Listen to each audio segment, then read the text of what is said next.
Assalamualaikum warahmatullahi wabarakatuh. Bismillahirrahmanirrahim. Nahmaduka ya ghafuru ya syakuru. Mashalli wa sallim barik ala sayyidina maulana Muhammadin wa ala alihi wa sahbihi asma'in nama ba'du. Ada aturan dalam ilmu hadis. Jadi di antara aturannya itu sebuah riwayat itu menjadi kuat meskipun asal usulnya riwayat yang lemah kalau menjadi perilaku sosial. Karena perilaku sosial itu menunjukkan didikan atau pendidikan atau tarbiyah dari leluhur sampai kita. Misalnya saling memaafkan. Itu hadis tentang persisnya saling memaafkan mungkin banyak yang masalah ketika teksnya ada yang sampai menyebut fatasofaha salaman. Bisa orang berdebat hukumnya salaman kayak apa, apalagi musim sekarang. Orang saling curiga untuk nggak salaman itu. Tapi apapun itu perdebatan dalam persisnya teks, jika diperkuat oleh perilaku sosial, maka hadis itu menguat menjadi baik. Saya cerita tentang hikmah syawalan sebagai amanat yang dipesankan di sini. Syawalan di Indonesia itu identik dengan minta maaf. Ya, jadi kalau id itu dari kosakata audun maknanya kembali. Setelah kita puasa 1 bulan, kita insya Allah ber-KTP surga lagi. Jadi kita tahu dulu Nabi Adam itu di surga, beberapa anaknya juga lahir di surga, sehingga KTP kita ini sebetulnya KTP surga. Alamat tetap kita itu surga. Karena kita di dunia agak kacau itu, agak coro Jawa, agak bedigasan itu agak kacau. Terus status itu agak-agak hilang itu. Semoga agak hilang betul. Nah, dengan Ramadan itu status itu dikembalikan. Makanya banyak ulama mengatakan al-aid minal audi. Dari kata kembali, kita yang dulu penduduk surga, insya Allah barokahnya Ramadan yang diterima itu menjadi status penduduk surga lagi, disebut minal aidin. Kita kembali lagi ke fitrah, kembali lagi ke status kehambaan yang benar, sehingga kita layak menjadi ahli surga. Saya mulai dari status kehambaan. Memang untuk menjadi ahli surga itu kita tidak boleh menandingi Tuhan, menandingi kekuasaan Allah. Sehingga syarat dasar masuk surga itu harus abdullah, kita berstatus hambanya Allah. Disebut fadkhuli fi ibadi, masuklah dulu sebagai hambaku. Jadi kita berstatus sebagai hambanya. Baru setelah layak jadi hambanya, baru wadkhuli jannati, baru berstatus layak sebagai ahli surga. Jadi status kehambaan ini kita mantapkan dulu. Jangan ada status lain kita di depan Allah kecuali status kehambaan. Saya punya analogi dan itu saya ulang-ulang karena di antara ciri Quran itu mengulang-ulang sesuatu yang harus jadi pegangan. Saya ulang lagi, di antara ciri Quran itu mengulang-ulang sesuatu yang jadi pegangan. Jika kita belajar ilmu fisika atau ilmu apa saja, maka kita akan bicara materi sesuai statusnya. Jadi kita harus latihan untuk iman kepada Allah. Saya tanpa mengurangi rasa hormat, saya memberi contoh begini. Ini jam, materinya dari besi. Ini kertas, materinya ya kertas. Tentu secara fisik, orang akan bilang jam ini lebih kuat timbang kertas. Dan itu pasti dibenarkan dari segi materi.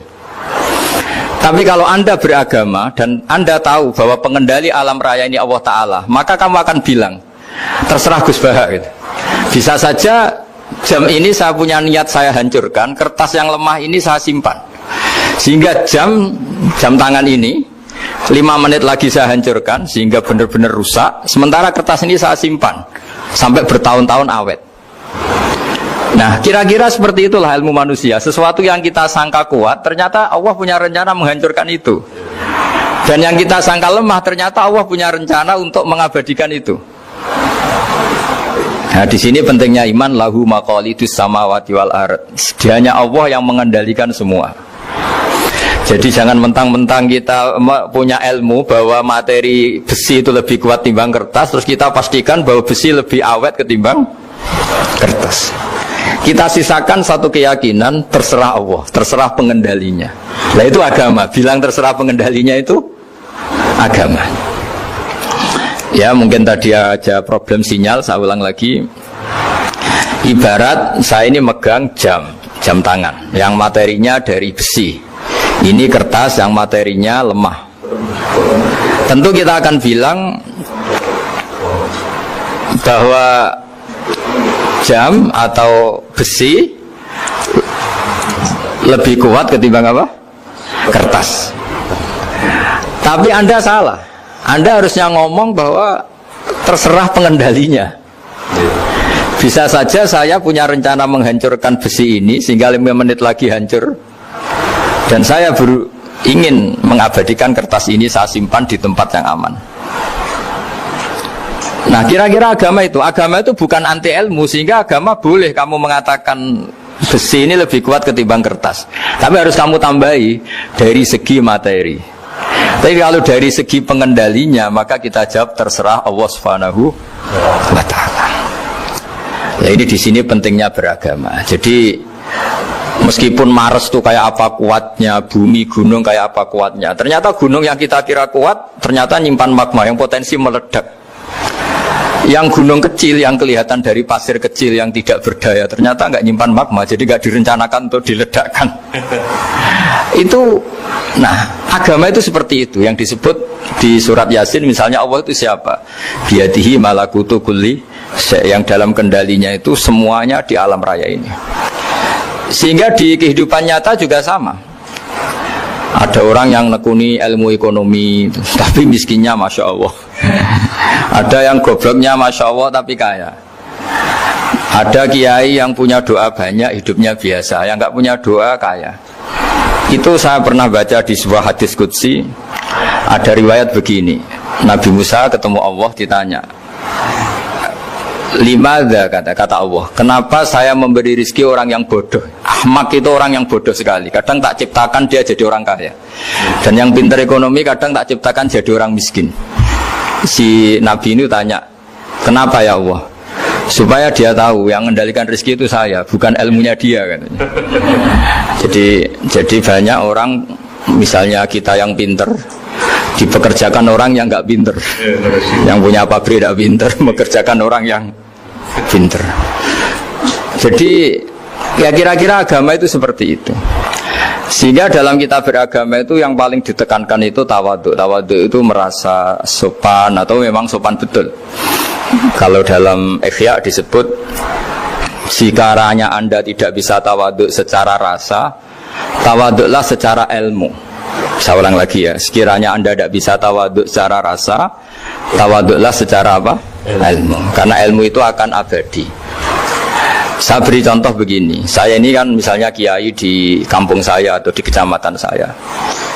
Saya mungkin bisa merasa hebat karena saya tokoh di sini. Tapi pastikan sebelum ada saya yang bernama Baha ini, agama sudah jalan. Dan di daerah lain yang nggak kenal saya juga agama sudah jalan.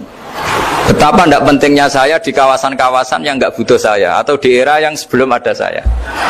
Nah, dengan ilmu seperti itu orang pasti tawadhu, karena dia tahu daerah yang nggak ada saya ternyata ya ada masjid, ada agama. Periode yang sebelum ada saya juga agama jalan. Sehingga kita tidak kumo luhur, wah kalau nggak ada saya agama nggak jalan. Zaman Wali Songo tidak ada saya agama ya jalan. Ekonomi juga gitu. Kalau Anda pakar ekonomi yang mensejahterakan rakyat, cara tawadhu itu kalau nggak bisa dengan rasa, dengan ilmu. Sebelum ada kamu banyak orang kaya, banyak orang yang nggak kenal kamu juga kaya. Banyak periode yang saat itu udah ada Anda juga kaya. Berarti Anda ini tidak siapa-siapa. Makanya saya pernah didatangin seorang profesor. Ini kisah nyata.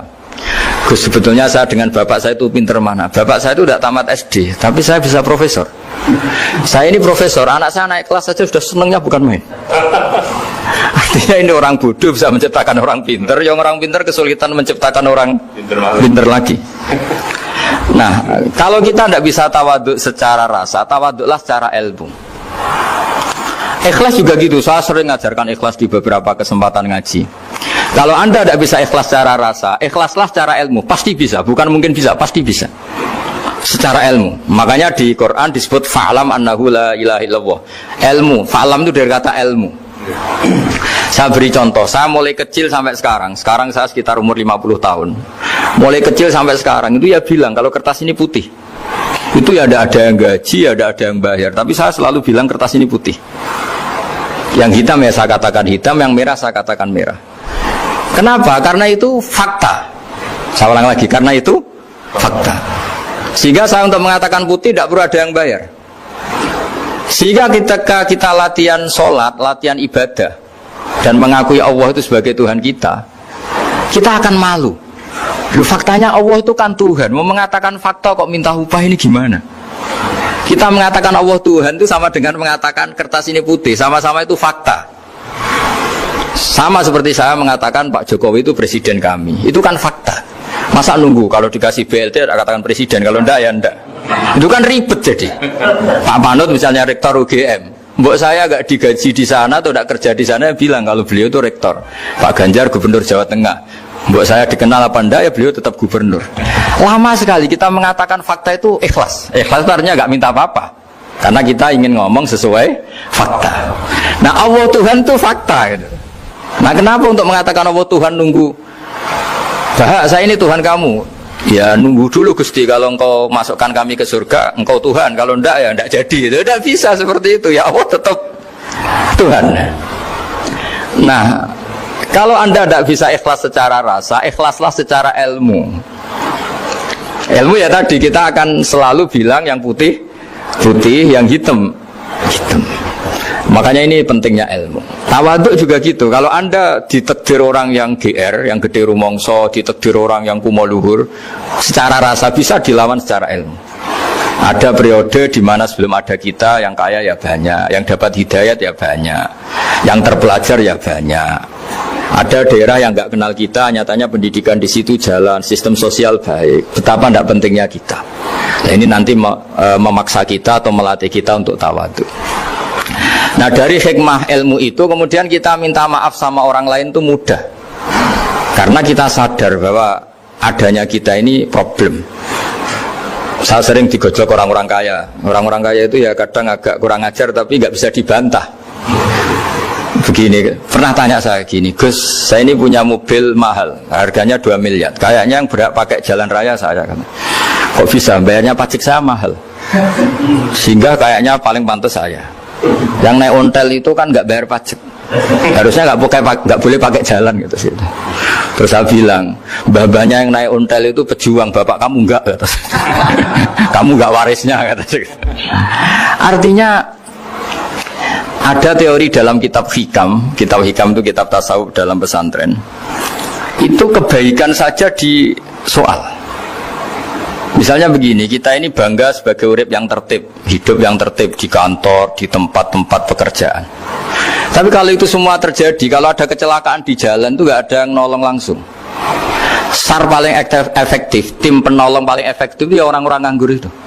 Orang-orang yang di jalan-jalan di perapatan itu kalau ada kecelakaan langsung nolong. Itu nanti ambulan itu yang kedua, ketiga, yang nolong pertama ya orang-orang yang nganggur-nganggur di jalan itu. Ada orang tersesat nolong. Maka ketika seorang sahabat tanya, ya Rasulullah, kalau engkau melarang kita jagongan di jalan, itu kita tidak bisa. Tapi kata Nabi, ya silahkan saja, tapi adu haqqat thoriq, hak kamu di jalan itu datangkan. Apa itu? Ya kamu bisa amar ma'ruf nahi mungkar. Coba kalau di terminal, di tempat publik banyak orang yang soleh, itu nanti copet ya sungkan. Yang mau jambret ya sungkan, karena yang di situ orang-orang soleh. Nanti yang nggak sholat juga sungkan, karena yang di situ banyak yang sholat. Jadi kenyamanan orang pergi jauh di tempat-tempat sepi itu ya barokahnya orang-orang nganggur terus ngaji, wah nengkono masih rame, ada orang yang di perapatan, di pertigaan. Bayangkan kalau ini orang-orang soleh, pasti itu nyaman karena wilayah publik dihuni orang-orang yang soleh. Tapi orang pasti bilang itu nggak tertib. Kita inginnya hidup ya tertib di kantor atau yang suka di masjid. Tapi kalau itu terjadi, itu nggak ada tim SAR gratis yang setiap saat kalau ada orang kecelakaan nolong. Makanya dalam makalah hikam itu paling masyhur diantaranya itu, manusia itu siapa? Manusia itu mangkanat mahasinuhu masawiyah, fakih falatakun masawihi masawiyah. Manusia itu orang yang saat baik saja ada salahnya, apalagi pas salah.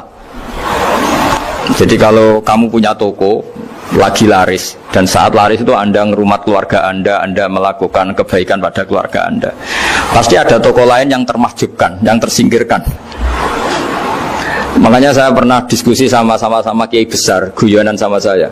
Kita kalau kiai besar sebaiknya kalau diundang di musola kecil datang apa enggak? Kata kiai yang satu, jangan datang Gus, itu jatahnya kiai kecil. Terus kata yang satu, datang Gus sebagai bukti tawaduk bahwa kita kiai besar pun mau diundang yang kecil. Akhirnya kita ini ya kadang datang kadang enggak, karena kadang kita enggak datang supaya jatah rezeki kiai kecil enggak terambil. Kadang ya mau datang supaya dikira tawaduk. Makanya kalau seorang profesor sering turba di bawah itu ya kasihan yang S1, SPDI itu kan nanti nggak jadi bintang kalau profesornya sering turun. Kalah terus itu. Jadi kadang-kadang itu orang itu harus berpikir secara ilmu, jangan rasa terus. Jadi itu ilmu.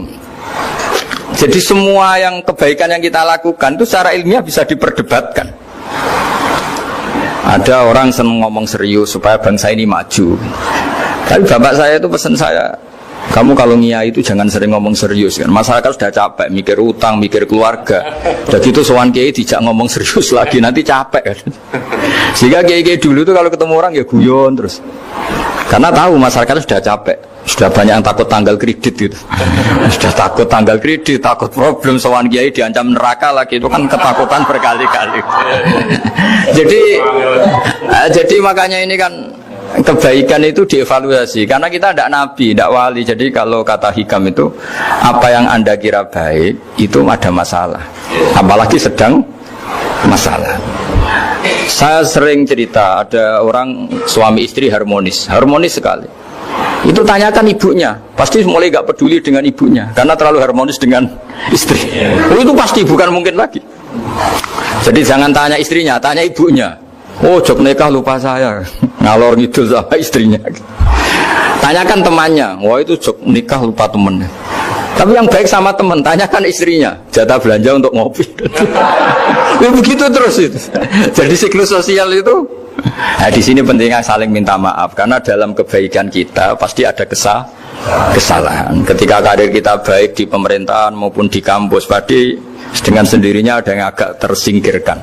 Meskipun itu sudah hukum alam, tapi apapun itu kita harus minta maaf. Makanya banyak, saya sering cerita berkali-kali, dulu itu ada dua nabi yang seangkatan. Itu luar biasa debat ilmiahnya, tapi debat baik. Mulai dulu ya ada polemik itu ya mulai dulu ya ada. Yang Nabi Yahya itu suka berkawan orang-orang soleh. Kalau ditanya kenapa kamu berkawan orang-orang soleh, ya enak lah karena berkawan orang soleh. Yang Nabi Isa sering berkawan orang-orang yang nggak jelas. Ditanya kenapa Anda suka berkawan orang-orang yang nggak jelas, innama ana tabibun udawil mardo. Nabi dan kiai itu ibarat dokter, ya tentu menyembuhkan yang sakit. Kalau Anda seorang dokter pasti neliti daerah-daerah pandemi, masa neliti daerah sehat. Nah, jadi dulu bapak wasiat ke saya gitu, kowe nak dadi kiai kok bengkel. Jadi kiai itu kayak bengkel, kalau nggak siap dadane orang nggak jelas ya jangan jadi kiai gitu. Itu ya, tapi kan masalahnya kita sendiri solehnya pas-pasan, takut terkontaminasi. Jadi yang jelek bukan jadi baik, kita yang baik jadi jelek. Nah itu kan mulai dulu ya polemik, sejauh mana kita punya kekuatan untuk tidak terpengaruh yang negatif. Yang negatif terpengaruh kita menjadi positif. Jadi ini cerita-cerita sawalan bahwa dalam kebaikan kita itu ada kesalahan. Maka kita tetap istighfar, tetap saling minta maaf. Dulu bapak saya kalau diceritain ada seorang kiai sampai sepuh jadi imam masjid, istiqomah sekali. Dulu bapak saya itu guyu. Ya istiqomah, tapi wong liya terus ra iso dadi kader. Jadi calon-calon kiai ini sudah putus asa karena nggak pernah punya kesempatan jadi imam. Jadi dibalik istiqomah itu ya ada memahjubkan orang lain. Makanya alhamdulillah di Indonesia itu ada pegawai pensiun. Kalau enggak habis itu. Karena yang anyar-anyar itu mesti ini kurang pengalaman, ini kurang senior. Tapi barokahnya ada pensiun kan gantian. Tapi masalahnya di dunia kiai itu udah ada pensiun. Tambah sepuh tambah mantap, tambah sepuh tambah mantap. Nah itu sebaiknya ya mulai mundur-mundur sedikit dari imam masjid itu. Ya nyari-nyari yang lain lah supaya ada kaderisasi, ada. Jadi intinya itu di balik kebaikan yang kita lakukan pun itu ada masalah, sehingga kita butuh istighfar. Di sini pentingnya dawuhnya para wali-wali, dulu ada istilah wastighfaruna yahtaju ilal istighfar. Ketika kita minta maaf, sebetulnya minta maaf sendiri itu butuh minta maaf lagi. Minta maaf lagi itu butuh minta maaf lagi. Misalnya saya dengan Mas Hilmi ini akrab, pernah pakai uangnya misalnya. itu kadang kita bayar itu malah tersinggung, kok kayak orang lain saja bayar. Minta maaf juga gitu, kalau kamu punya teman akrab terus minta maaf resmi itu tersinggung, kayak wong liya ae jaluk sepuro. Jadi kadang jaluk sepuro itu malah masalah. Itu kan sama, kamu punya teman akrab terus kalau mau main assalamualaikum sakit masuk nopo boten angsal boten boleh nggak main, itu mesti teman kamu tersinggung, kok kayak orang lain saja. Artinya ketika Anda merasa benar karena protokoler ketika masuk ke teman, ternyata itu salah. Teman kamu maunya nggak protokoler karena sudah akrab. Tapi ketika kita merasa akrab, ternyata selonang-selonang dianggap problem, kita tidak pernah tahu. Nah di sini kata ulama-ulama, minta ampun itu kebutuhan manusia, karena dalam kebaikan kita pasti ada kesalahan. Makanya disebut wastighfaruna yahtaju ilal istighfar. Kita selalu diajari Rabbana dzalamna anfusana, ya Allah kita ini selalu mendolimi diri kita sendiri. Jadi saat kita baik pun ada unsur kesalahan. Yaitu tadi, kalau Anda jadi orang pasti ada yang termahjubkan. Kalau Anda kiai besar atau profesor atau pejabat turun ke bawah, ya kalau gubernur turun terus ya bupati gak jadi bintang kan. Kalau saya kiai besar misalnya turun terus ya kiai kampung itu ya kasihan. Saya pernah diundang Manakipan tidak datang itu kiai kecil bilang matur nuwun Gus gak teko, aduh iwake gak untuk saya katanya. Jadi barokahnya saya ada itu lucu ya, matur nuwun betul. Matur nuwun Gus jenengan gak dugi jadi. Akhirnya jatah besarnya untuk saya kan. Nah, tapi yang punya rumah komplain. Gus tak udang ratau teko PP aku wong cilik. Aduh. Nah, ini saya harus mendahulukan versi Soibul Bait yang punya rumah apa versi kiai yang termahjubkan. Artinya pilihan apapun saya harus istighfar karena ada saja unsur salahnya. Ya makanya ini kan, makanya ya saya minta UGM juga saya sering undang saya terus, nanti dikira karena kampus besar Gus Bak mau juga keliru lagi. Kalau 1-2 kali mungkin boleh, kalau keseringan ya gak boleh, nanti itu dikira saya maunya hanya sama kampus besar, padahal saya sama RT ya sering datang juga. Nah ini yang terakhir saya bacakan teks otoritatif sebagaimana janji saya. Kata Rasulullah SAW di sebuah hadis, ini terakhir nanti supaya nggak lama-lama saya juga punya wadhifah. Ada orang itu punya hutang itu ya hutang, memang hutang. Singkat cerita orang itu tidak bisa bayar sampai akhirat.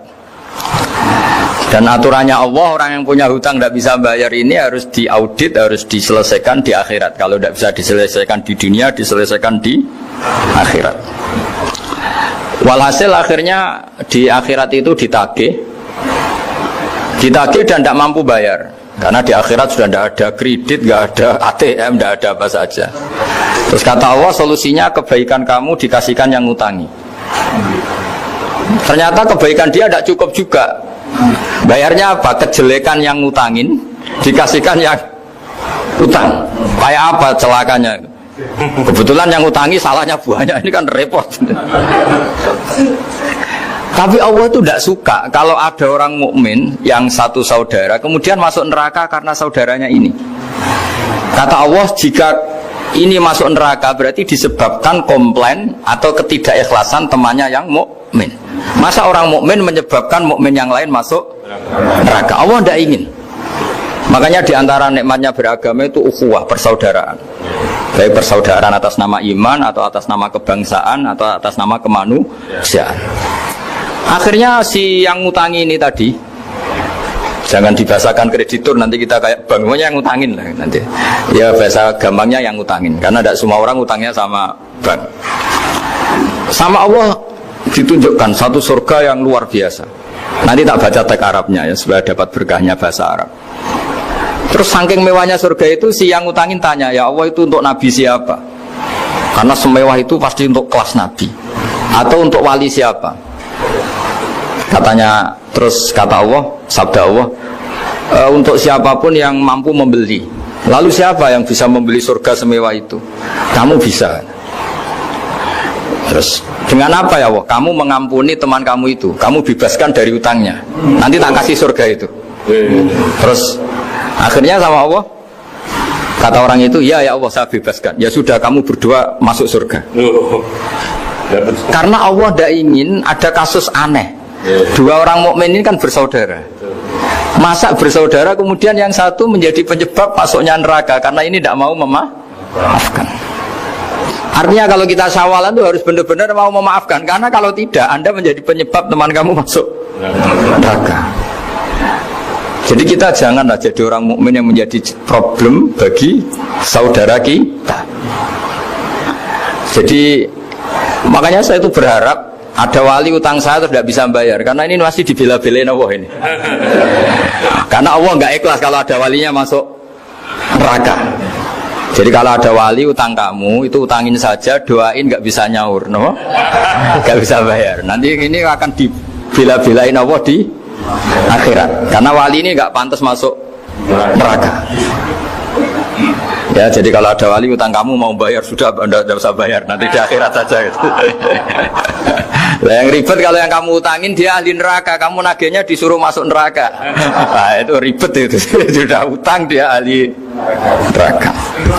Dia tak baca teksnya supaya ini ada di kitab Ihya halaman 197 juz 2. Status hadisnya waqala sahihul isnad, kata Imam Hakim, hadis ini sahihul isnad. Saya baca Arabnya nanti insyaallah sebagian ya supaya kelihatan teks aslinya di bab hukukul muslim. Bainama Rasulullah sallallahu alaihi wasallam jalisun izdhika hatta badat sanayahu.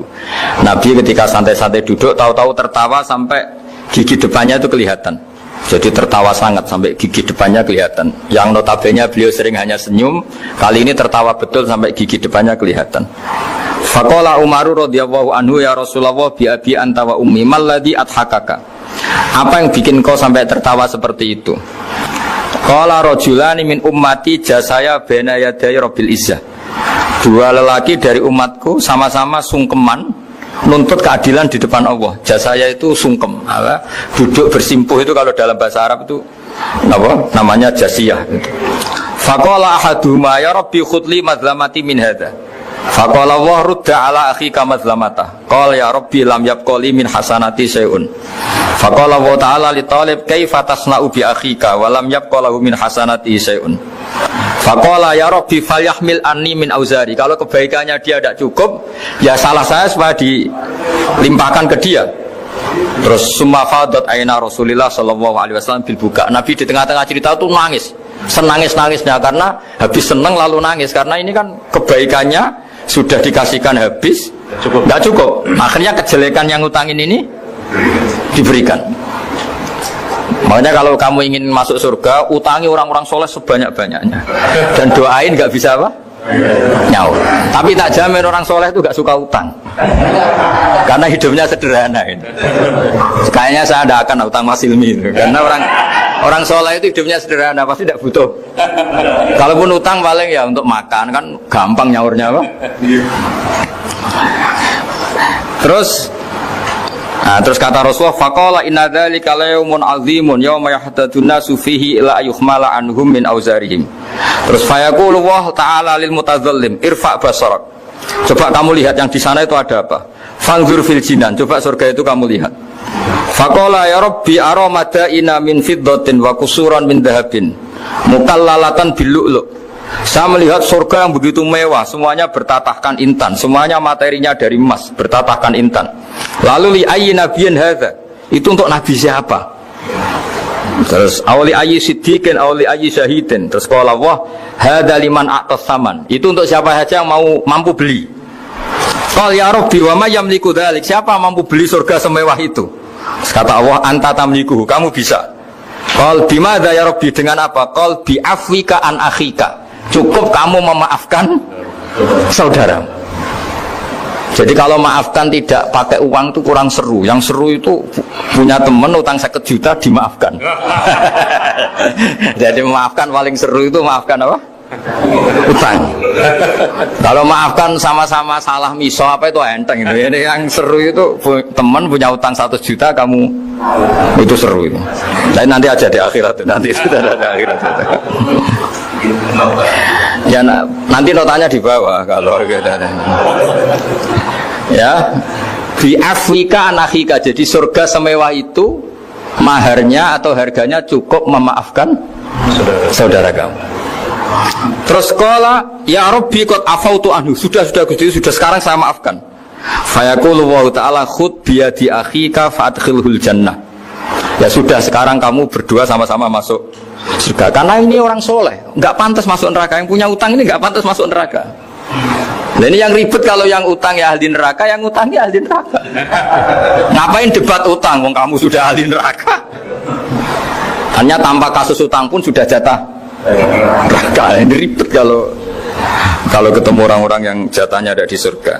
Tsumma sallallahu alaihi wasallam ittaqullaha wa aslihu dzata bainikum fa innallaha ta'ala yuslihu bainal mu'minin yaumal qiyamah. Jadi di antara proyek besar Allah itu menjadikan orang mukmin itu bersaudara dan saling memaafkan. Itu sampai akhirat proyek itu masih dilakukan Allah. Maka ketika di dunia kayak sawalan ini usahakan saling memaafkan karena keinginan Allah sampai akhirat pun seorang mukmin itu saling memaafkan. Ya, jadi ini sebagai penghormatan saya pada teman-teman alumni UGM juga semua muhibbin, semua yang memanfaatkan ngaji ini bahwa kita harus berjiwa besar untuk saling memaafkan. Tak bedheki ana wong kafir 70 tahun, penggaweane zina, mabuk, nyolong. 70 tahun kafir.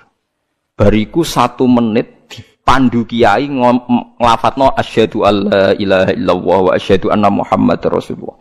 Sora mukminan apa sora kafiran? Sora mukminan. Sak kalimat pisan 70 tahun dekne kafir. Terakhir nglafatno la ilaha illallah dihukumi mukmin. Kita mulai cilik mukmin tahlilan ya la ilaha illallah. Bar salat muni la ilaha illallah dihukumi kafir. Dia itu salat, yang salatnya itu tidak seperti salat kamu. Dia lebih khusyuk. Dia puasanya lebih khusyuk timbang puasa kamu.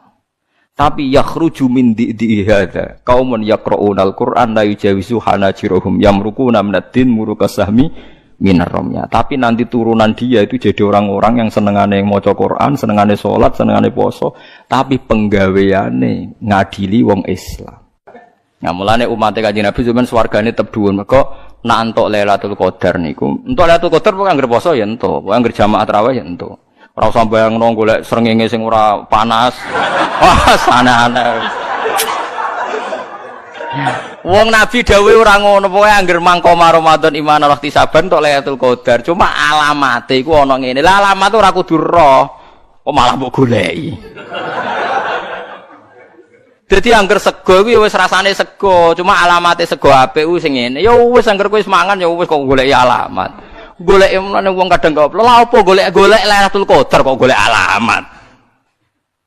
Lailatul Qadar iku goleki. Lailatul Qadar kok ana alamate tapi Allah ge alamate wis kliwat. Berarti kowe wis entuk golek alamat nak tepak ya roh nak ora ya wis ra apa-apa pokoke entuk. Lho ya alamate kan wis kliwat kan ning gone hadis iki. Alamate bengi Lailatul Qadar isuke iku matahari ora pati terik. Wis kliwat to.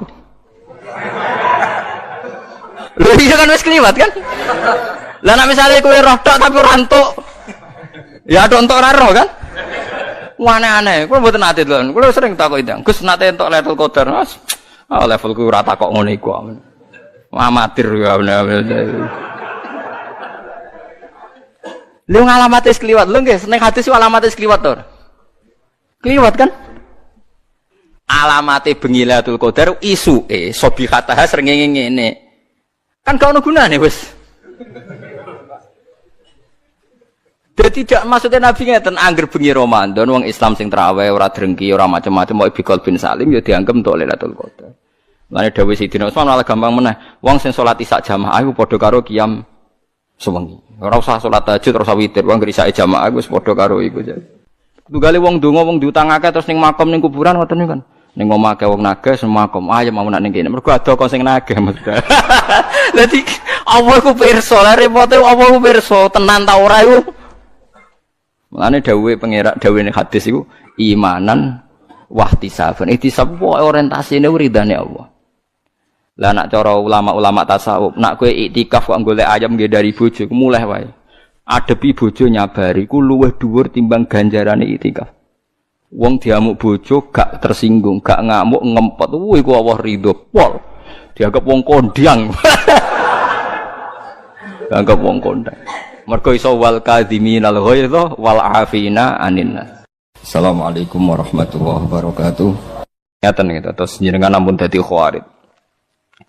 Artinya gini ya, orang membiarkan Quran itu macam-macam. Ada yang membiarkan secara kuliah, dibiarkan total, diabaikan. Bahkan tidak diyakini kalau itu kalamullah. Tidak diyakini sama sekali itu sebagai apa? Wahyu, sebagai apa? Kalamullah. Itu kafir, berarti kafir tulen, benar-benar kafir. Ada yang membiarkannya itu semi, agak iya, agak enggak. Ya iman tapi gak faham.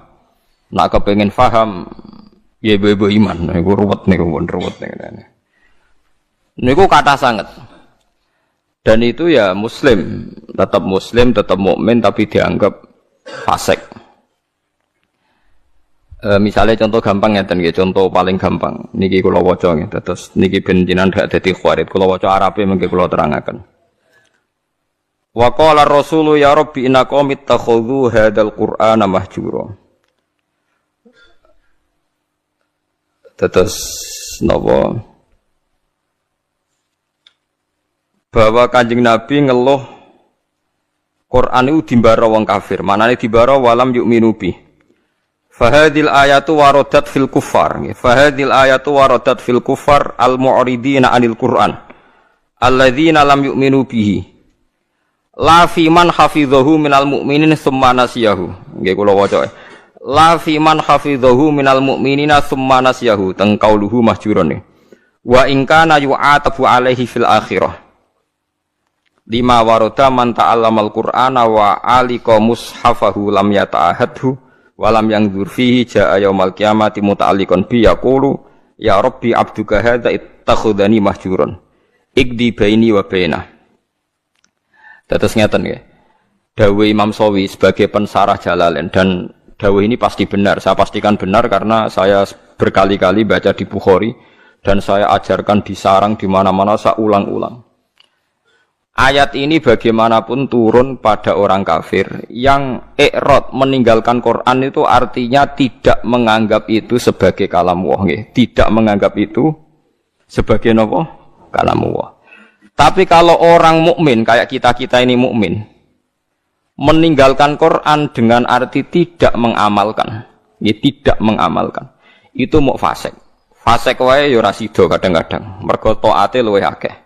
Nggih taate. Akeh. Misale ngaten contoh gampang. Wonten tiyang niku maniak perempuan. Nak zina ora gelem tapi nak ra ngegang ning perapatan delok wong ayu ngelu misalnya. Ya akeh ngoten. Wong Islam ku mayoritas nggih ngoten niku. Kelakuane ngoten niku. Nah, itu kan dekne ngerti nek itu salah cara Quran. Qul lil mu'minina yaghuddu min absarihim. Orang mukmin ku nek iso meremno aja sampe delok wong wedok sing mboten mahram, mboten bojo. Wa yahfadzu furujahum, dan menjaga farjinya dari zina. Separuh sukses, misalnya gak zina sukses, tapi nek gak delok ora sukses. Lah itu nanti tepak-tepakan nak pangeran tepak nggih nyepuro misale didelok wis sama Islami suwi wis jenggoten wis macam-macam ati sepuro apa meneh sing wis tetir melarat koyo rugen sepuro wis malarate iku kafaroh iki melarate niku kafaroh macam-macam. Terus wonten tiyang alim biasanya dosa terbesar wong alim rawani nahi mungkar karena ndak punya nyali atau punya perhitungan khas wong alim. Lah itu nanti kena khitab laula yanhahumur rabbaniyuna wal ahbaru an qaulihimul itsma wa aqlihimus sakhat. Mestinya orang-orang terpelajar itu harus mencegah kemungkaran. Nah, itu biasanya orang alim ndak punya nyali karena ndak punya otoritas. Misalnya kalau di Indonesia ndak berhak punya SK atau apa gubarno doli. Gampang wali kota. Kiai hanya berteriak zina haram, doli haram, tapi kan gak di otoritas bubarro. Matok wali kotane gawe SK, nganggo pamong praja iso bubarro. Macam-macam. Riyen di Jakarta ada keramat tungkak sing iso bubarro Sutioso, teng doli sing iso bubarro wali kota sing sakniki wedok. Malah kopi DI ora king PKB. Ah misal, lha boten niki kan ilmiah mawon rasa tersinggung biasa mawon. Boten usah tersinggung. Nah itu yes ngoten niku yes sudah begitu. Tapi ulama mbok arani kalah kalah ambek wali kota sing wedok ubarodoli ki ya keliru. Taruh saja sama hitung saja. Orang yang ndak zina karena didikan ulama mulai sipir, mulai kelas TK, TPA itu jutaan. Taruh saja misalnya Mustafa di murid 20. Ada orang di murid 100. Orang yang dididik supaya anti zina oleh ulama itu hasilnya jutaan, mungkin puluhan juta. Dan mereka punya generasi berevolusi anti zina dan anti zina nganti mati. Itu juga nahi mungkar, karena maknanya nahi mungkar itu al-intiha anil mungkar. Pokoknya kejadiannya tidak jadi mungkar. Itu yang saya sesali dari orang-orang mubaligh. Mubaligh itu sering bilang nahi mungkar itu kayak bubarodoli. Tidak seperti itu saja. Setiap kemungkaran yang dihentikan itu namanya nahi mungkar, karena maknanya nahi itu mencegah. Mencegah artinya tidak melakukan atau tidak terjadi. Dan itu ulama kontribusinya besar, hampir semua pondok misalnya. Kulo nembe buka niki. Kulo nate cerita tentang Pak Rum, Pak Rumanto niku nate cerita. Mas Rum, sing pondok ora usah tenanan. Pokoke ngaji, salat semadhep mulon wis kaya umume pondok.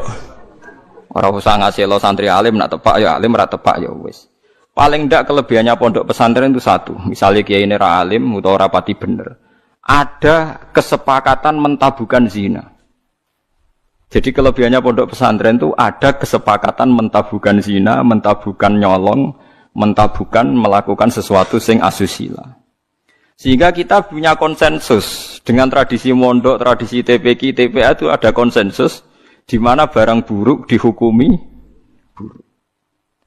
Kowe ora usah bayangno ideal, percontohan ideal, metu hafid yang nganti lanya, rak dilombakno menang, laris itu sudah usah begitu, sudah usah berlebihan begitu.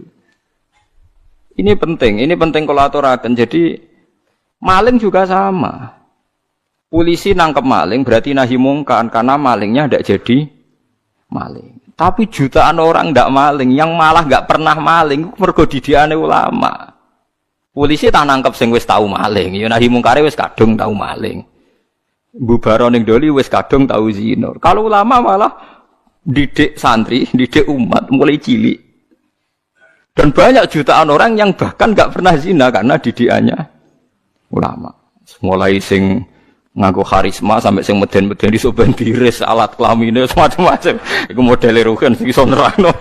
Sing iso nerangno wong tau zina wedok sok men dicubles iku iku bagiane rugen aku ora mentolo nerangno.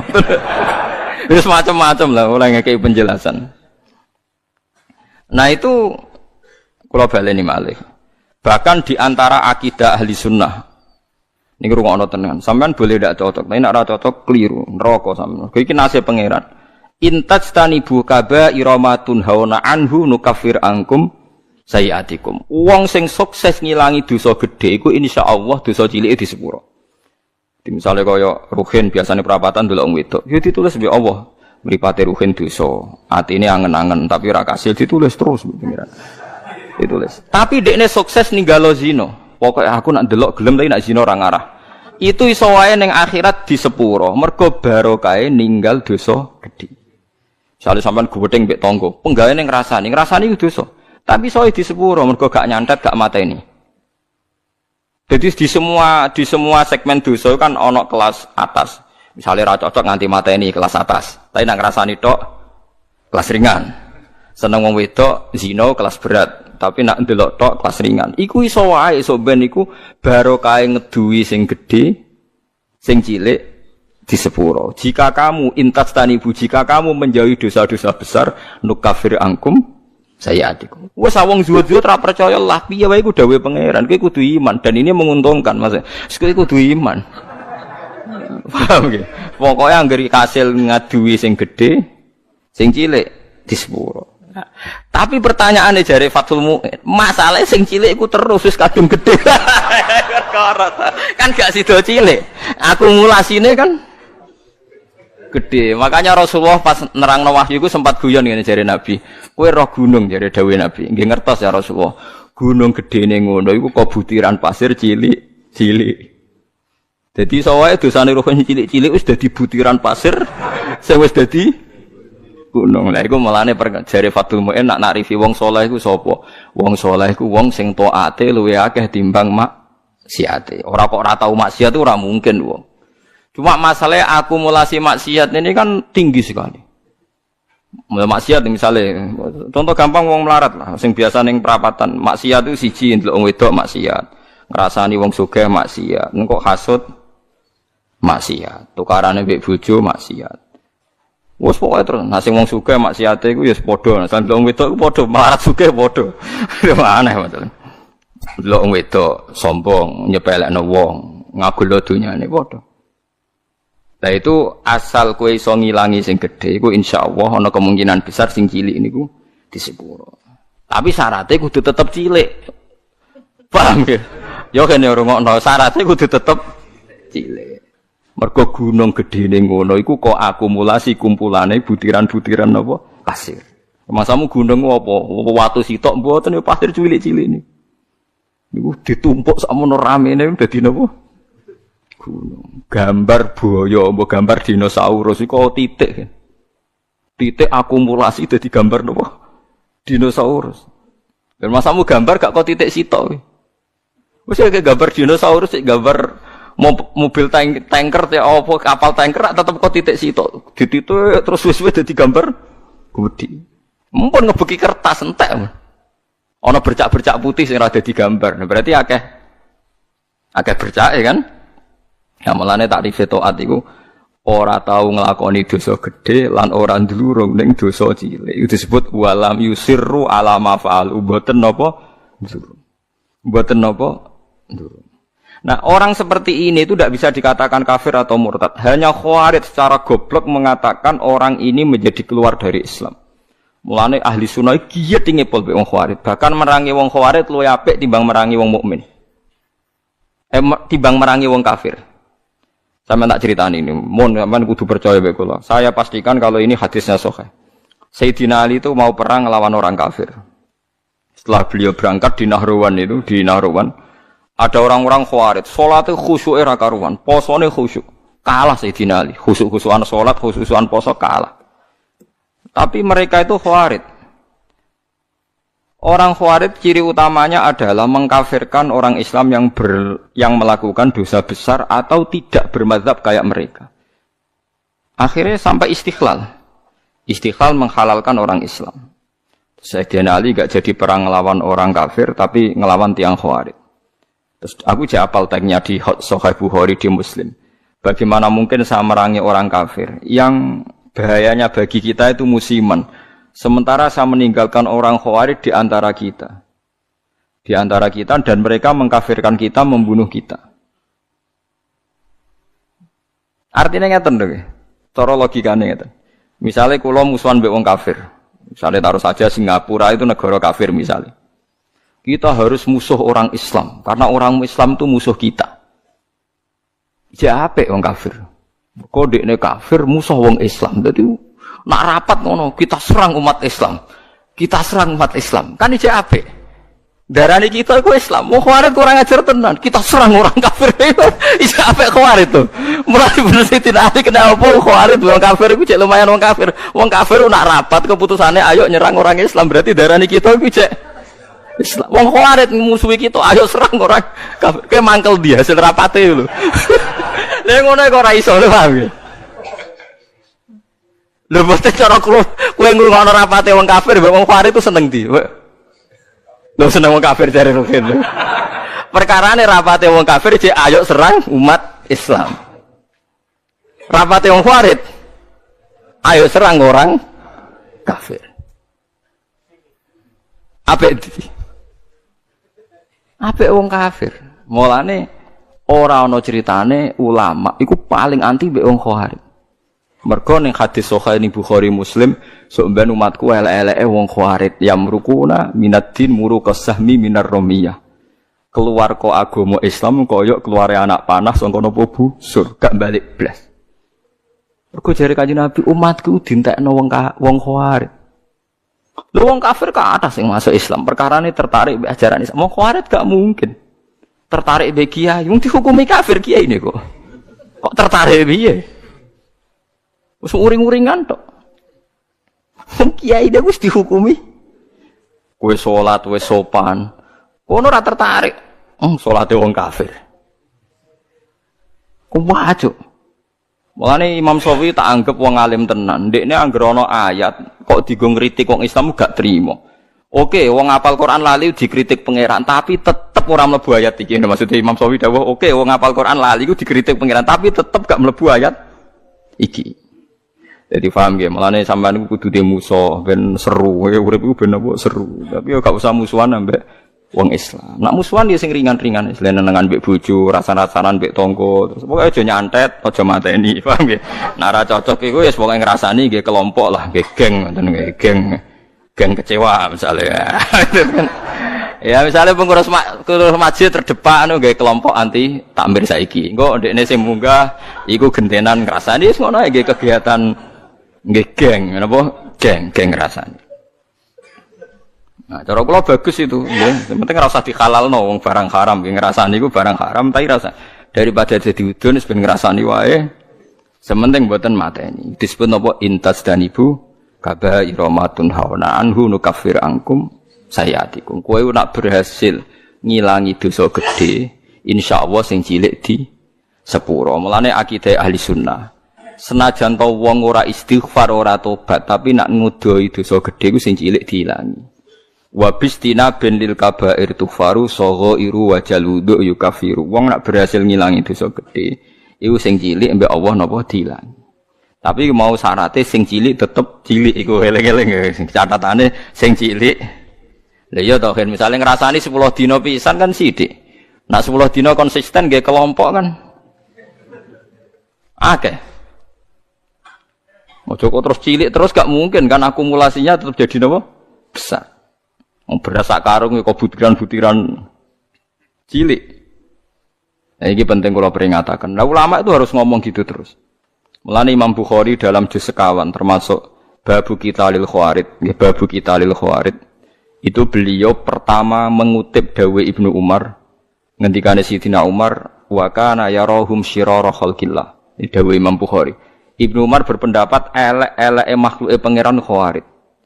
Alasannya kenapa mereka? Kalau apal persis teke teng Bukhari. Intolaku ila ayatin nazarat fil kufar faja'aluha alal mu'minin. Orang Khawarij itu senengane golek-golek Quran. Sebetulnya ayat itu turun kanggo ngritik wong kafir, faja'aluha alal mu'minin, tapi ayat itu kemudian dipakai untuk mengadili orang Islam. Ya taruh saja sing masyhur gini, kita ini kalau ada orang maling kan di penjara. Maling itu di penjara. Orang zina juga di penjara misalnya, orang pembunuh di penjara. Ngoten niku terus dihukumi wong kafir alasane ini pakai hukum liyane hukum Allah wa malam yakum bima anzalallahu fa ulaika humul kafirun. Orang yang pakai hukum liyane Allah dianggap kafir. Hukumnya Allah itu potong tangan bukan di penjara. Padahal kita ini tidak pernah mengatakan kalau penjara itu hukumnya Allah kan tidak mengatakan. Cuma kita tidak punya otoritas. Memang maling itu ora kita ketok tangane, tapi kita tidak pernah mengatakan kalau penjara itu lebih baik ketimbang dipotong tangan. Dan kita tidak pernah bilang kalau hukumnya Allah itu enggak efektif, enggak manusiawi, tidak pernah bilang gitu. Cuma kita hidup di negara yang enggak motong tangan, ya kita bilang pira-pira malingnya ra dikasih Nobel. Wis ngono tok. Tapi jangan pernah mengatakan penjara itu lebih manusiawi ketimbang motong tangan. Nah, itu kafir tenan karena kamu keputusan manusia kamu anggap lebih baik ketimbang keputusan Tuhan. Wis mau ngomong kita tidak berdaya untuk mengimplementasikan potong nopo. Mulane ada orang ini cerita nggih tenggene kitab Hayatus Sahabah, ada orang Mesir dia sok suci protes tenggene Amr bin As bahwa Anda mimpin. Pertama kali gubernur Mesir itu Amr bin As, makanya masjid tertua di Mesir masjid nopo? Amr bin As. Itu dulu kan termasuk wilayah gubernuran Umar. Umar mimpin dari Madinah, Mesir dulu provinsi. Wong nak darani kene Al-Qibti napa? Al-Qibti, mulane Maria Al-Qibtiyah. Wong sakniki darane Egypt maknane apa Qibti. Aniku seorang yang sok suci itu bilang ke Amr bin As, kamu itu tidak melakukan perintah Quran. Dilaporan ning Umar, dua orang ini datang ke Sayyidina Umar. Datang ke Umar bahwa pemerintahan Amr bin As itu tidak melakukan hukum-hukumnya Allah. Sama Umar ditanya, apa kamu baca Quran min awali hatta akhirih? Apa kamu baca Quran dari awal sampai akhir? Ya baca, ya Amirul Mukminin saya baca. Apa semua yang ada di Quran sudah pernah Anda lakukan? Ya sebagian tidak saya lakukan. Kenapa Anda nuntut orang lain melakukan semua, kamu sendiri tidak, sebagian tidak kamu lakukan? Lho enggak to. Ya misalnya kados ruhin ngeten iki perintah haji dene Gus mutune Gusti nek bangsa kaji barat mboten derek-derek ngono. Wong melarat tuh paling melanggar perintah pangeran, kaji ora, zakat ora ayo misalnya. Padahal lu kaji perintah pangeran, zakat perintah pangeran. Lah kowe ora iso bantah kula ngeten.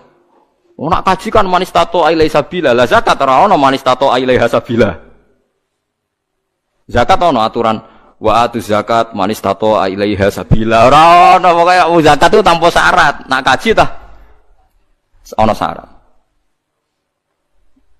Akeh jihad ngalahno wong kafir, wong larat ra iso nglakoni. Apa meneh wa'idulahum mastata'tum min quwwati wa mir ribatil khaili turhibuna bihi aduwallah. Wong Islam kudu kuat, saking kuwate nganti menggentarkan musuhe pangeran. Ayo.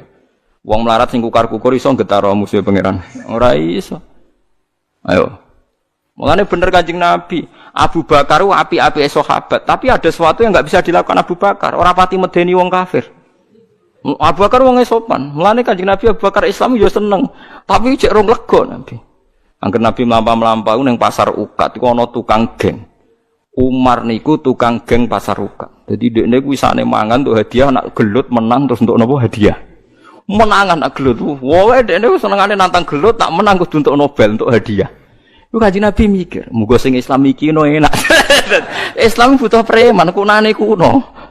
Mulane ngalim-ngalim ku nak di santri preman rada seneng perkarane iku nak di Islami Mustafa barang ora pati diwedeni wong kafir.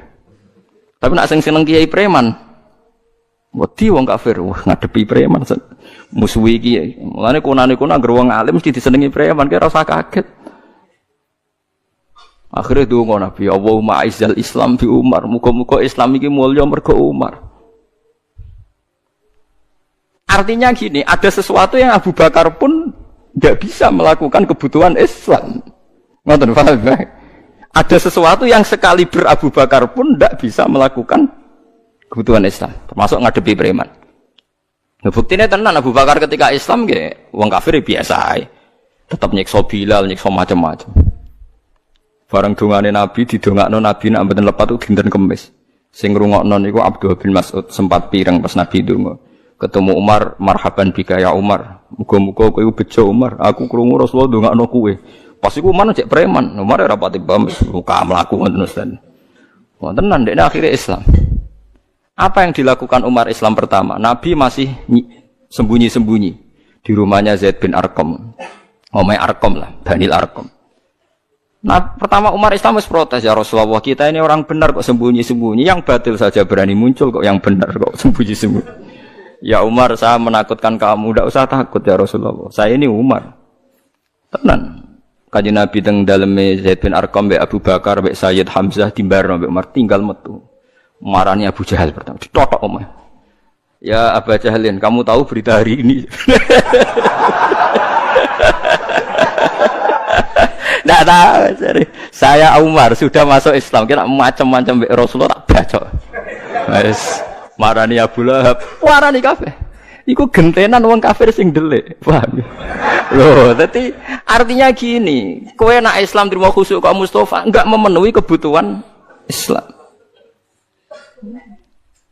Tapi kok preman yo ora memenuhi kebutuhan Islam, mulang wudu, mulang carane ngilangin. Preman ra iso. Yes ngono, artinya wong saleh sundul langit itu ada kebutuhan Islam yang enggak dipenuhi. Kok kowe maksa wong liya memenuhi. Itu tadi, misalnya kowe ulama. Misalnya saya ulama. Paling iso ndarani zina iku elek tinggalkan. Tapi nak wali kota Surabaya iso gawe SK Barodoli. Ada sesuatu yang enggak bisa dilakukan ulama, malah pejabat. Iso wong roh kabeh sing Barodoli iku wali kota sinten Risma nggih. Nah, sing membubaro Keramat Tungkak riyen zaman Sutioso. Keramat Tungkak dibubaro nganggo SK gubernur dadi Islamic Center. Kiai ra iso. Pengajian ya mau kaya ruhin cerita wong zina ben dicu bersih ngono-ngono tok. Ora iso ruhin ya SK. SK tanda tangane ruhin. Doli apa bubar. Jangan pengedan sing sing percaya ku sapa. Lah iki cerita. Lah wong ninggal Al-Qur'an iku ana sing gak peduli blas nganggep Qur'an gak wahyu iku wong kafir. Nah wong Islam senajan to ninggal Al-Qur'an iku ndekne iman cuma ra iso nglakoni. Lah iku ora nganti mlebu ayat iki dawuh Imam Sawi wis ta wong Islam saelek-eleke ora mlebu ayat iki. Senajan to yu atabu fil akhirah mergo melakukan kesalahan. Lah klirune wong Khawarij tiap ana ayat ngritik wong kafir karena lafate man itu siapa saja dilebokno wong Islam. Akhire wong Islam dihukumi kafir. Mulane elek-eleke wong Khawarij dawuh Kanjeng Nabi hum syarrul khalqi wal khaliqah. Cuma Nabi mboten menangi tiyang Khawarij. Lan kula nganti mati ya akan ngomong ini terus. Mulane bapak ana santri khusuk mangkel ra karuan. Jare bapak kula nu di guru kali, bapak mbek Mbah Mun. Mbah Mun ambek santri khusuk yo gedeng. Jo khusuk-khusuk jong Khawarij ngono. Perkarane anggere wong khusuk mesti semangate ngadili wong liya. Wong mondok ora tau utang iku gewedenge pol mbek wong utang. Wong mondok kok amen salate ra tau kodok mbek wong kodok gedhinge ra karuan. Padahal jare santri sing kodok nglakoni ilmune jare. Jare nglakoni napa? Ilmune, praktekno ilmu jare. Jadi praktekno ilmu. Sampeyan tak dudono kasus-kasus Khawarij ya. Iku mau satu dawuh Sidina Ali, nek ana wong kafir rapat, ape merangi wong Islam iku dalam rapat iku jek diulang-ulang kita harus merangi umat Islam. Tapi wong Khawarij ning rapate kita menangi tauhid, menangi wong kafir. Aja apik wong kafir. Dan banyak orang kafir masuk napa? Islam. Tak warai iki sampean supaya dadi Khawarij ngeten tak warai.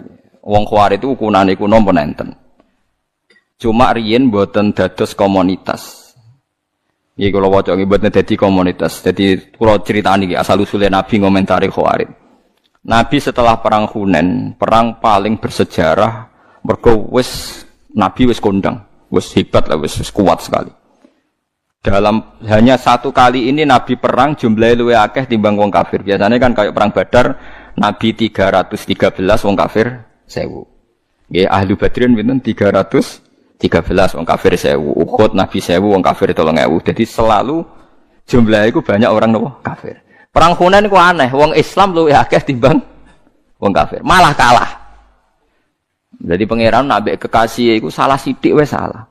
Perkarane wong Islam ketika jumlahe luwih akeh timbang wong kafir, jare wong Islam iku lan nughlabal yauma min qillah. Saiki aku ora bakal kalah mergo jumlahe sithik. Mergo jumlahe 10.000 wong kafire mau 3.000. Pokoke akeh wong Islam. Akhirnya Allah malah ngritik wa yauma Hunainin iz a'jabatkum kasratukum falam tughni ankum syai'au. Wa daqas 'alaikumul ardu bima rahubat summa wallaitum mudbirin. Wong Islam malah kalah. Tapi bareng kalah ujug-ujug Allah diparingi menang. Wong Islam diparingi menang. Lan kula nu nate debat mbek seorang kiai. Gus kula tak tangkel jenengan. Kena apa perang Uhud wong Islam kalah. Aku tak muni tak jawab cangkem kula ya elek. Jarine sih mergo melanggar perintah Nabi ning dhuwur gunung. Mulane diparingi kalah. Lah kok akhirnya menang, Gus? Ya jarine ya Islam ya menang. Perang Uhud ya ngono, pokoke jarine ngono ya ngono. Iki hukum kok muni jarine. Lah kok ya jare-jarine ya. Maksud kula ngeten nggih. Kita ini tidak pernah tahu sing dikersakno Allah piye ora pernah tahu, tapi kita membaca. Membaca begini. Allah nyalano wong Islam ning perang Uhud mergo ora nurut Kanjeng Nabi. Sepakat nggih? Sepakat. Mohon jelas nggih. Tapi akhirnya wong sing mlayu kok perang Uhud disepuro kabeh mbek pangeran. Ya dadi mati syahid. Sekarang sampean darani kapundhute wong ning Uhud itu syahid napa sangit? Syahid. Dihukumi syahid itu dianggap bener apa salah? Bener. Kiai ini tangklep. Lho Gus wong karuan melanggar perintah Nabi kok dianggap bener. Oh iya salah wong melanggar Nabi. Kowe iku Khawarij namanya. Nek ora tobat tak kandhakno Nabi kowe iku Khawarij namanya. Wong kowe ora kenal Nabi ya muni ngono. Kok saged Gus? Sak salah-salahe wong Islam ku mok melayu ora anut panduane Nabi. Wong kafir luwih salah, yaiku kafire iku. Kok lucu, kowe iso nyalahno wong Islam kok ora iso nyalahno wong kafir. Mulane akhirnya diparingi menang. Sak salah-salahe wong Islam iku ya mok melayu kok gunung, ora sesuai perintah Nabi. Lah wong kafir salah ya apa? Kafire iku. Mulane perang Hunain wong Islam disalahno pangeran mergo ujub jumlahe akeh. Akhirnya diparingi menang piye wae sak salah-salahe wong Islam cek salah. Wong kafir. Paham ya? Paham ya maksudnya? Mulane kejo terjebak. Lah kenapa wong Khawarij kok luwih salah meneh wong apa wae jek darane Islam kok dene darani. Mulane dawuh Ibnu Umar ketika ketemu Khawarij, ini tak ceritani, cerita-cerita Khawarij. Ini sing teng Bukhari, kula mboten pakai kitab yang ndak sahih. Ning gone Ibnu Umar itu pernah santai teng pinggire Ka'bah. Niku wonten tiyang Khawarij datang. Takok, wonge alim Khawarij saged ngaji. Ya Ibnu Umar, saya ini mau tanya 3 hal, harus kamu jawab jujur. Apakah Utsman itu ikut perang Badar? Tidak aja. Tidak aja. Wah, berarti dia munafik, munafine perang ora melok napa? Perang. Terus apakah dia lari pas perang Uhud? Ya, dia termasuk orang yang ikut lari. Wah, berarti ora bener. Wong mlayu kok perang itu dosa napa? Gede. Terus pertanyaan ketiga, gimana pas perang Hunain? Apa do melok mlayu? Ya. Bareng wong Khawarij ape mire jare Umar. Ya Ahmad, ya Ahmad wis bintu sing buanget. Ahmad, bintu rene. Bintu sing sandure bintu wong Arab nak terene Ahmad. Perang Badar iku tak kandhani. Utsman ku mantune Kanjeng Nabi, ndek garwa jenenge Ruqayyah iku lara. Utsman ape melok ora oleh mergo kon ngrawat garwane. Sing gak liya adalah putrine Kanjeng Nabi. Dadi sing ra mulai perang Kanjeng Nabi aja hukume munafik ora melok apa? Perang. Ngerti blok kowe. Mampun. Mulane pas perang Badar menang, Utsman dikei saham Nabi, wong dikei saham berarti dianggap melok perang. Ora kok tahalluf koyo munafik. Lah soal Utsman maju ning perang Uhud iku ora Utsman tok, meh kabeh.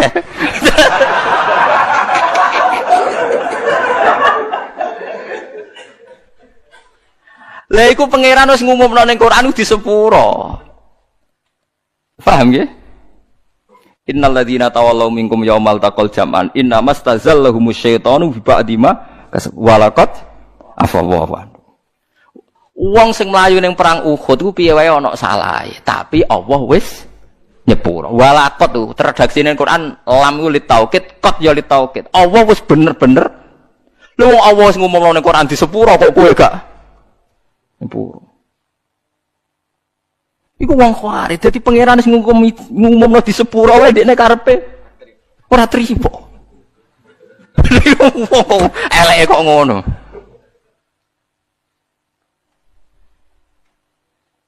Wong kok eleke ngono niku wong Khawarij. Nah, kenapa orang Khawarij begitu? Ya pancen uteke wis elek.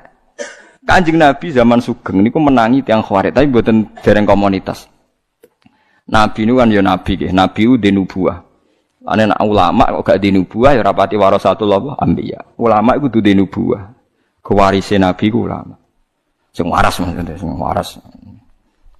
Ngeten dados perang Hunain wae walhasil akhire menang. Ki wau logikane sak kliru-klirune wong Islam iku cek kliru wong kafir ya karena kekafirannya itu. Menang. Dan nabi ku lucu.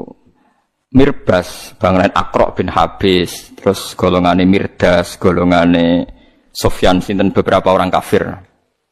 Kalau apal jenenge sampean ra perlu ngapal malah bingung. Pokoke wong kafir-kafir anyaran niku masuk Islam. Masuk Islam mbek Nabi dikei 100 unta. Iso mbok bayangno betapa banyaknya 100 unta. Ghanimah dikasih ghanimah 100 unta. Sahabat Ansor yang bela-belai Nabi mulai diboyong ke Mekah teng Yasrib teng Madinah, ora dikei apa-apa. Ya Nabi ya gitu santai saja Nabi. Engger wong Islam anyaran-anyaran dikei akeh. Sing Islam sing kuawak-kawak sing wis permanen dimbaro kene. Padahal ya kere, mereka ya kere sing Islam. Akhire faja'a rajulun sasiru ra'si wa irul anan kasalihya. Ana wong teko mripate cekung. Jenggote iku ya tebel, ora kok terus jenggoten nggih mboten temen terano kasulihya. Mendeliki Kanjeng Nabi muni ikdil ya Muhammad. Matke iku sing adil. Mergo dekne ra entuk bagian, wong-wong sing bener ya ora entuk bagian. Nah Nabi kadang metu aneh, sing bener ra dibagi, sing Islam anyar rapati bener dibagi. Mergo niki nubuwah. Ya jawab Nabi ya santai. Fama ya'dilu idza lam akun adil. Ayak manuni ala ahlil ardi wala ta'mununi. Ayak manuni man fis sama wala ta'manuni. Nah aku adil ning dunya sing adil sapa? Mosok langite percaya aku kowe ora percaya. Nabi masih rileks, masih ngendikan masih rileks. Dadi aku iki wa ana aminu man fis sama. Wong ning langite percaya aku. Kok kowe ora percaya aku? Tapi kowe bagiku gak rata. Nabi cek sempat memberi penjelasan. Wong-wong iku Islame anyaran, nak ra tak servis dadi kafir. Ata'allafuhum alal Islam. Lan disebut wal muallafati qulubuhum. Tapi nak golongane Umar, Utsman, golongane sahabat Ansor iku akiluhum ila qulubihim. Pokok imane wis tak pasrono atine, ndekne iman mbek aku ora krana untuk servis, wis pancen iman dadi ora perlu tak servis. Orang itu terus mire, kecewa karena enggak direspon Kanjeng Nabi. Umar matur, ya Rasulullah, izini saya membunuh orang itu. Wong kok nganggep Nabi mboten apa adil. Umar wis pokoke pikirane ku mateni, hobi. Tapi apa komentarnya Nabi? Jangan ya Umar, dia itu sholat, yang sholatnya itu tidak seperti sholat kamu. Dia lebih khusyuk. Dia puasanya lebih khusyuk timbang puasa kamu. Tapi yakhruju min di'i hadza qaumun yaqra'unal Qur'an la yujawizu hanajirahum yamruquna minad-din murukasahmi minar ramya. Tapi nanti turunan dia itu jadi orang-orang yang senengane maca Quran, senengane salat, senengane poso, tapi penggaweane ngadili wong Islam. Sebagian nabi, sebagian riwayat nyebut yuqatiluna ahlal Islam wala yuqatiluna ahlal awsan. Nak ambek wong Islam semangat merangi, tapi nak ambek wong kafir dingin-dingin saja. Padahal wong kafir di kesalahan permanen kafir. Lalu kalau jeeling ada seorang kiai ini ku guwet ngepol mbek Gus Dur. Guwet ngepol. Ngrasani ning kiai alim dirasani meh kalih jam. Iki ini sing alim mentel mau. Terakhir dawuhe ngaten sing kiai alim. Jenengan nate ngrasani pendeta ngantos kalih jam. Mboten nate yai. Astagfirullah. Jenengan ngrasani kiai pinter, ngrasani pendeta mboten pinter. Jadi kita ini sering begitu, ngrasani padha Islami, padha dulure wis semangate ra karuan. Tapi nak ngrasani wong liya mboten apa? Semangat. Berarti itu ciri utama Khawarij, yuqatiluna ahlal Islam wala yuqatiluna ahlal awsan. Lalu ulama zaman akhir kak, niku do mendel. Mendel artinya ya mendel mau guyon. Kados bapak riyen serane nggih guyon. Karena kita ini sudah tidak mungkin menganalisis. Kowe nuduh wong liya Khawarij, jangan-jangan ke Khawarij dhewe. Tapi kowe nganggep wong kafir musuh besar ra mesti. Orang mestine tadi rapatnya orang kafir itu masih ayo bunuh orang Islam, ayo merangi umat Islam, masih ngukumi kita Islam. Kita yang dalam internal Islam kita dihukumi orang Islam. Lalu ini runtuh semua. Mulai dawuh Ibnu Umar ki nak nuruti wong Khawarij, dawuh Nabi runtuh kabeh. Sampeyan saiki tak bedheki ana wong kafir 70 tahun, penggaweane zina, mabuk, nyolong. 70 tahun kafir. Bariku 1 menit dipandu kiai nglafatno asyhadu alla ilaha illallah wa asyhadu anna muhammadar rasulullah. Sora mukminan apa sora kafiran? Sora mukminan.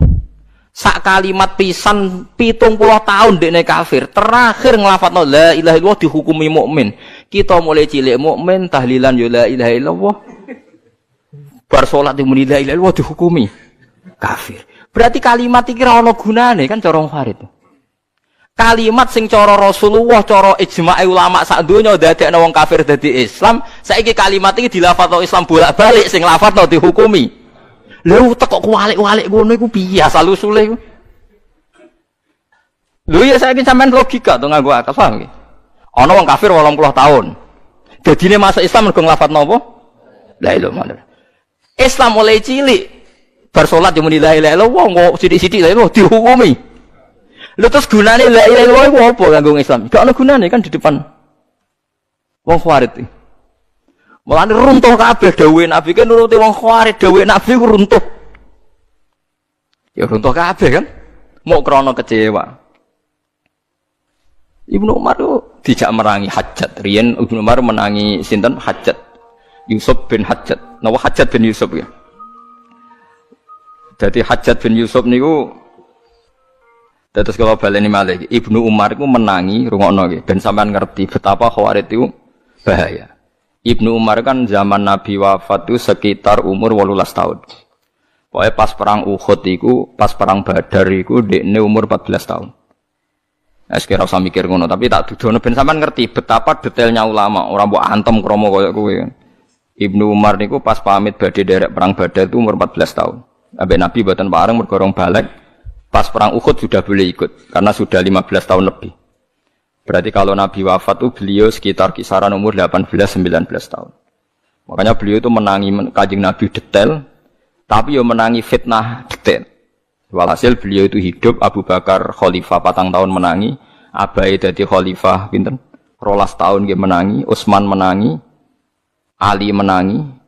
Terus kepemimpinan Abdullah bin Zubair menangi. Jadi walhasil ketika Sayyidina Ali kalah secara politik, dinasti Islam pindah teng Syria, dipimpin Muawiyah, dipimpin sinten? Muawiyah. Jadi kalau ada cerita Muawiyah di andalan panglima jenenge Hajjat bin Yusuf. Lah Abdullah bin Zubair ponakane Aisyah. Di Abdullah bin Zubair itu abai itu minal asroh al-mubasyarina bil jannah. Ini Zubair bin Awam. Nggih abai sinten? Zubair bin Awam. Ben sampean roh sejarah ben radati khawarij. Ibuke Abdullah bin Zubair itu Asma binti Abi Bakar. Sinten? Asma binti Abi Bakar. Berarti Abdullah bin Zubair